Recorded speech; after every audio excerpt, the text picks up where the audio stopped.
France Bleu Midi. Ensemble, Daniela Lombroso. Jack Lang, vous n'êtes plus ministre depuis 13 ans et pourtant vous restez encore aujourd'hui dans les esprits une sorte de ministre de la Culture honoraire, un peu comme si vous aviez ce titre à vie. Comment vous expliquez ça? Honoraire, non.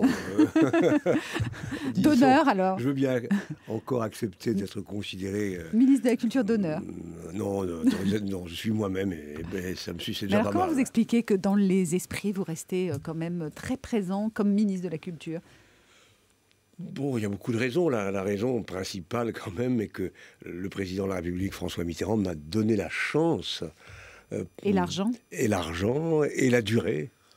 10 années, pas consécutives, mais quand même 10 années. Quand on est animé par la volonté, l'enthousiasme, un peu d'imagination, voilà. ce serait absolument anormal de ne pas avoir porté sa marque. François Mitterrand vous a donné le temps, la confiance et l'argent. Vous avez eu quand même les idées, en tout cas avec vos équipes à l'époque. Est-ce que vous trouvez qu'aujourd'hui, depuis... Bon, alors je sais qu'ils ont moins d'argent, c'est vrai, et moins de temps, mais les ministres de la Culture sont encore créatifs? Bon, c'est pas facile pour moi de porter une appréciation sur les personnes. Chacun a son style, sa manière d'être. Aujourd'hui, c'est le numérique, quoi, la culture. Non. Écoutez, l'autre jour, Fleur Pellerin, puis c'est elle dont vous parlez, je crois. Bien sûr, ministre de la Culture. Est venue à l'Institut du Monde Arabe. Elle a financé une partie de l'exposition sur le hip-hop, qui fait un tabac. Et elle-même est restée près de 2 heures. Se passionnant, s'impliquant et donc montrant par là même une véritable curiosité intellectuelle et artistique. Il ne faut pas juger superficiellement les uns et les autres.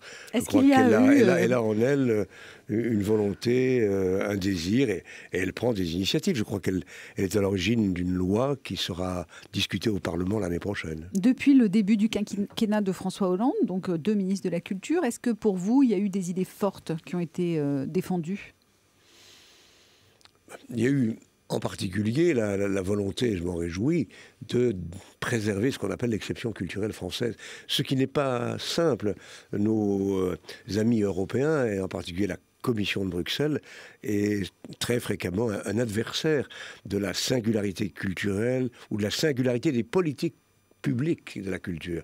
Et aussi bien Aurélie Filippetti que Fleur Pellerin aujourd'hui se sont battus. On ne pourra jamais poser les armes sur ce terrain-là. Hein. Ça sera un combat permanent. C'est normal. Ouais. C'est normal que l'on face à, surtout aujourd'hui, les phénomènes, disons, de mondialisation, de concurrence abusive, de normalisation par le bas, font que les meilleurs esprits parfois sont atteints. Et la France, et notamment les actuels ministres, ont une autre vision des choses et je m'en réjouis. La culture reste une valeur forte, en tout cas pour la France, des premiers produits de consommation, d'exportation. Donc c'est important la culture. Vous avez créé, vous, il y a 33 ans maintenant, la fête de la musique. Depuis tous les 21 juin, les Français descendent dans la rue. Et pas seulement les Français d'ailleurs, c'est une idée qui a fait école dans de nombreux pays. Combien de pays aujourd'hui? Combien de villes? Je crois plus de 120. Plus de 120. Oui. Et des milliers de villes et de villages. Non, je suis impressionné par ça. À l'instant, en arrivant dans votre studio, je lisais ce que, par exemple, nos amis américains préparent. C'est incroyable. Je connais bien le type qui est à l'origine de ça. Oui. Tout seul comme un grand, voici 5 ans. Il a créé la première fête de la musique à New York, d'abord à Central Park. Ça n'a pas été facile parce que le maire, M. Bloomberg, était contre. Tout le monde s'est aligné à cette date du 21 juin? Ah oui. Il a choisi même le même sigle, le même graphisme. C'est assez drôle. Et à New York, il a réussi en 5 ans à propager l'événement dans tous les boroughs, c'est-à-dire dans tous les quartiers de la ville. Ça ne lui a pas suffi. Il a contacté un gars qu'il connaissait à Los Angeles et l'événement là-bas a pris corps.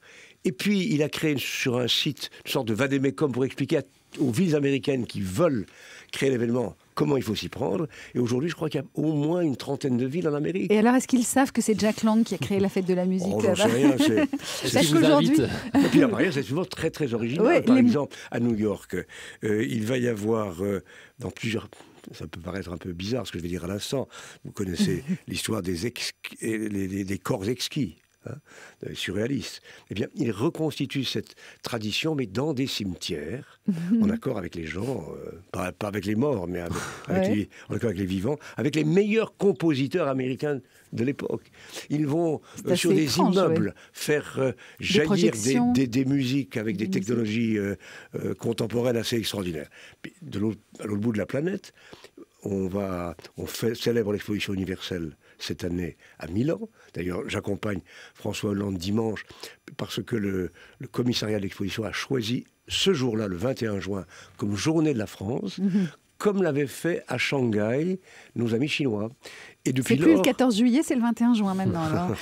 Et depuis lors, à Shanghai, c'est devenu un événement incontournable. Aujourd'hui, c'est vrai que la fête de la musique, c'est un événement, je disais 14 juillet ironiquement, mais c'est vrai, c'est inscrit dans un calendrier pour les moins de 30 ans. Ils ne savent pas du tout que ça a démarré avec vous. Comment c'est né cette idée? Vous avez eu un jour un truc en vous disant, c'est quelqu'un qui vous l'a proposé dans votre cabinet? Les idées, vous savez, elles viennent facilement. Vous êtes dit, il faut que les gens descendent dans la rue.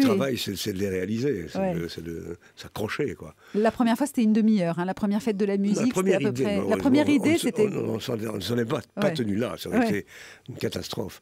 Non, seulement, la première idée, c'était ça. C'était de dire une demi-heure pour descendre dans la rue faire de la musique. On était au gouvernement depuis quelques mois, depuis mai 81. Nous avions fait beaucoup de choses, bonnes ou mauvaises, à chacun de juger, pour les artistes, pour les professionnels, pour changer la politique de la musique, la politique du livre, la politique du cinéma et le reste. Et puis, à un moment donné, réunissant 2-3 amis, je leur dis, mais et si on essayait, à travers un événement, de se tourner davantage vers les gens, de les transformer en acteurs d'un événement.